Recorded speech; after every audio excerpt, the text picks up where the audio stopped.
बच्चों good morning. आज हम नाइन्थ क्लास के बच्चों को बहुपद चैप्टर पढ़ाने जा रहे हैं। कक्षा 9 नाइन्थ क्लास कक्षा 9 के छात्रों को आज हम बहुपद पढ़ाएंगे। बहुपद, सबसे पहले बात करते हैं बहुपद होता क्या है। जब दो या दो से अधिक पदों वाला कोई व्यंजक होता है तो उसे हम बहुपद कहते हैं। बहुपद कई प्रकार के होते हैं। एक पदी बहुपद, द्विपदी बहुपद, त्रिपदी बहुपद और बहुपद तो आपको हम बता ही रहे हैं। तो सबसे पहले हम बात करते हैं बहुपद में चर और अचर दो प्रकार की राशियां होती हैं। चर क्या होता है और अचर क्या होता है ये पता होना चाहिए। चर को वेरिएबल कहते हैं और अचर को कांस्टेंट कहते हैं। जो चर राशि होती हैं और जो अचर राशि होती है, चर और अचर, चर में x आता है, y आता है, z आता है, इस तरह से एक्सेट्रा।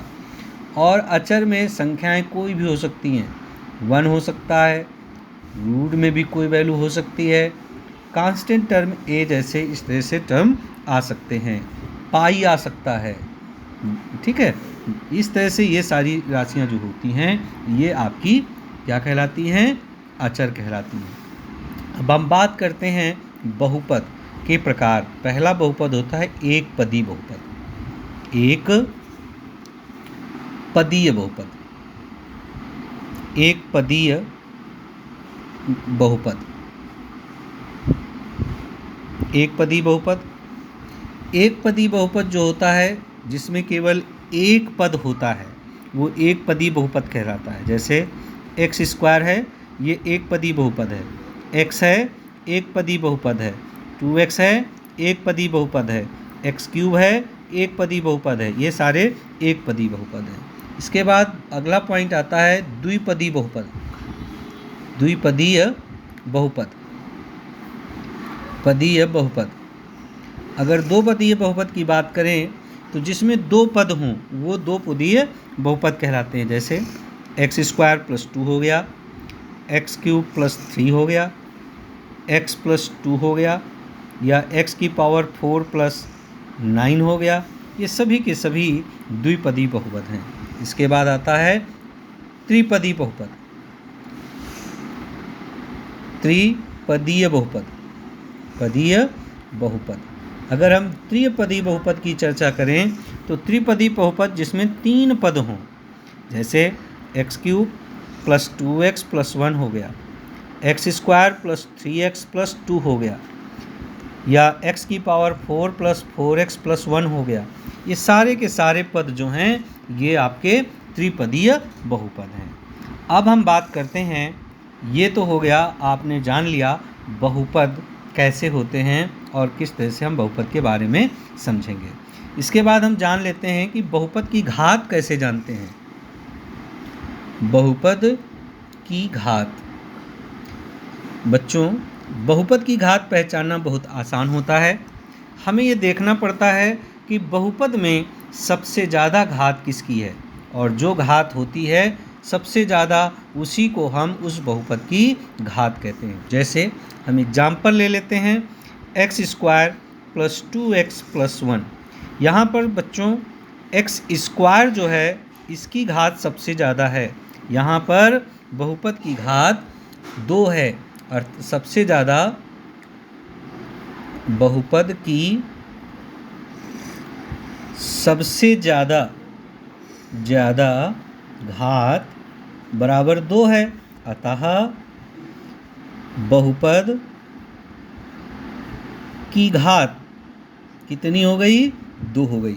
इसी तरह से कोई भी हमारे पास बहुपद हो, उस बहुपद की घात को हम देख करके पहचान जाते हैं कि ये कौन सा बहुपद है।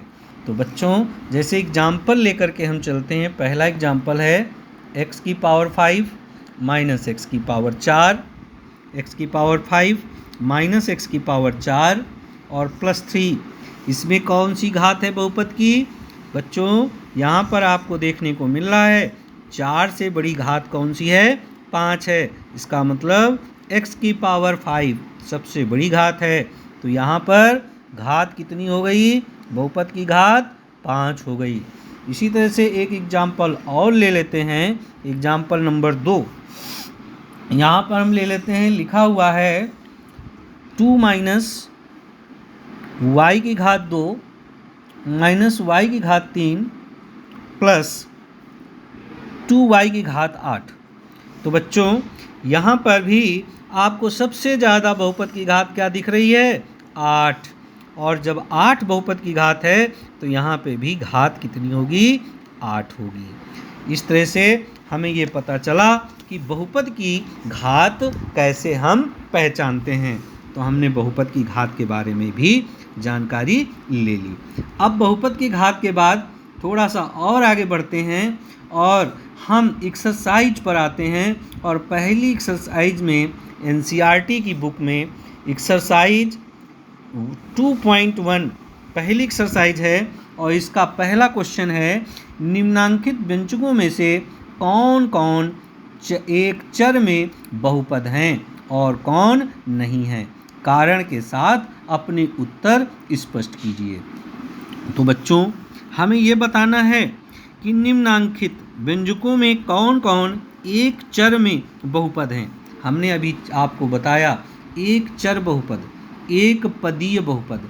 एक चर में जो हुआ, एक चर का मतलब होता है केवल एक ही चर के रूप में हो, चाहे वो x हो, चाहे वो y हो, चाहे वो z हो, उसी के फॉर्म में होना चाहिए। दूसरी चीज़ हमें ये भी पता होना चाहिए कि ये बहुपद है या नहीं। तो बच्चों एक चीज़ हम एक्सरसाइज स्टार्ट करने से पहले आपको बता दें, जब भी कोई बहुपद √t, √x, √y, √z इस तरह से अगर कोई टर्म आता है तो हम उसे उस अचर वाली राशि को के बहुपद को हम बहुपद नहीं कहते हैं। तो हमें ये भी ध्यान देना है। अब हम बात करते हैं एक्सरसाइज के पहले क्वेश्चन की, और जो मैंने कहा कि निम्नलिखित व्यंजकों में कौन कौन एक चर में बहुपद हैं और कौन कौन नहीं हैं, कारण के साथ उत्तर दीजिए। तो पहला पार्ट है 4x² - 3x + 7। तो बच्चों इसमें एक चर राशि x है और साथ में इसमें कोई भी राशि रूट में नहीं है, अतः यह एक बहुपद है। अतः यह एक बहुपद है। यहाँ केवल x चर राशि है, अतः यह एक चर राशि का बहुपद है। ठीक है बच्चों, एक चर राशि का बहुपद है। इसी के साथ हम दूसरे क्वेश्चन की बात और कर लेते हैं। एक क्वेश्चन ऐसा बताते हैं जो कि वो बहुपद नहीं है। हम लेते हैं 3√t, थर्ड पार्ट इसका दिया है 3√t + t√2। यहाँ पर हमें देखने को मिल रहा है क्योंकि √2 बराबर t की घात 1/2, यहाँ t की घात 1/2 है जो भिन्न है, अतः